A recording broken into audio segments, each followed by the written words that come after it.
सारियों बच्चों, आज हम 5.3 का चौथा क्वेश्चन पढ़ेंगे। अभाज्य गुणनखंड विधि से निम्न संख्याओं का वर्गमूल ज्ञात करना।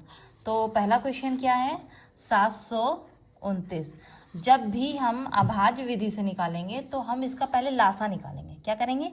लासा। तो लासा पता उन्होंने पढ़ा ही होगा, ठीक है। कैसे निकालेंगे? देखिए, हमें सबसे पहले ऐसे बना लेना है और हमें ये देखना है कि ये पूरी संख्या किससे, हमेशा 2 से ही शुरू करेंगे। तो 2 से शुरू करने के लिए इसके लास्ट में होना चाहिए या तो 0 या तो 2 या तो 2 या तो 4 या तो 6 या फिर 8। इसके अलावा कोई भी चीज़ होगी तो वो 2 से नहीं कटेगी, ठीक है। तो अब 2 के बाद कटने का मतलब भाग से पूरा पूरा ये नहीं होगा, ठीक है। अब इसके बाद हम कौन सी संख्या लेंगे?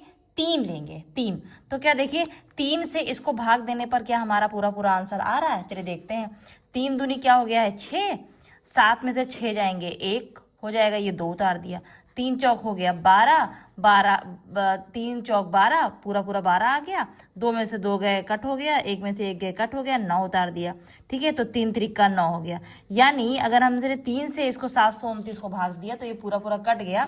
तो जो भाग देने पर हमारा आंसर आता है उसको हम यहाँ लिखते हैं, ठीक है। तो यानी 2 4 3 हो गया, और किससे भाग दिया था वो ऊपर रहता है। आ रही बात समझ में? जिससे भाग देते हैं वो ऊपर रहता है, और जो भाग देने पर जो हमारा आंसर आता है वो यहाँ लिखा जाता है। अब देखेंगे कि अब ये किससे कटेगा? फिर ये लास्ट में 3 है। अब इसको 3 से ही शुरू करेंगे क्योंकि 2 से तो नहीं कटने वाला है।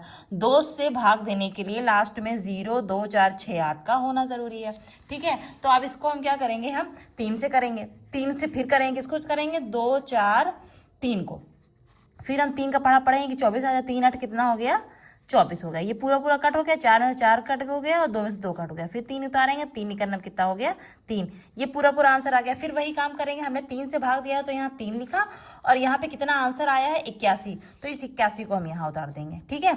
वही काम करना, आप धीरे धीरे डायरेक्ट भी जान जाएंगे। अभी हम आपको भाग करते हुए सिखा रहे हैं, अब धीरे धीरे इसको डायरेक्ट भी जान जाएंगे करते हुए, ठीक है। फिर क्या करेंगे? 3। अब फिर 3 को फिर 81 से, अब 81 से फिर ये 3 से ही कटेगा। तो देखिए 81 को कैसे करेंगे?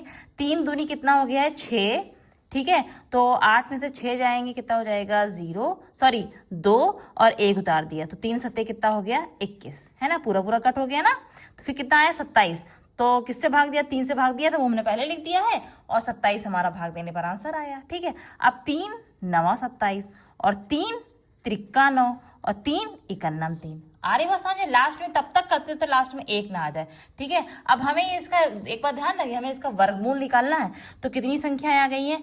3 गुणे 3 गुणे 3 फिर गुणे 3 फिर गुणे 3 गुणे 3 गुणे 3। कितना हो गया? 1 2 3 4 5 6। 1 2 3 4 5 6 ही ज्यादा हो गया, ठीक है। अब हमारा देखिए, हमें क्या करना है? जोड़ा बनाना। वर्ग मतलब 2 2 2 का हम जोड़ा बनाएंगे। 1 2 3। अब एक जोड़ा इधर से निकाल लिया, गुड़े एक जोड़ा इधर से निकाल लिया, गुड़े एक जोड़ा इधर से, है ना। एक इसका 3 निकाले, एक इसका 3 निकाले, एक इसका 3 निकाल लिया। अब क्या करें? ये सब गुणा कर दो।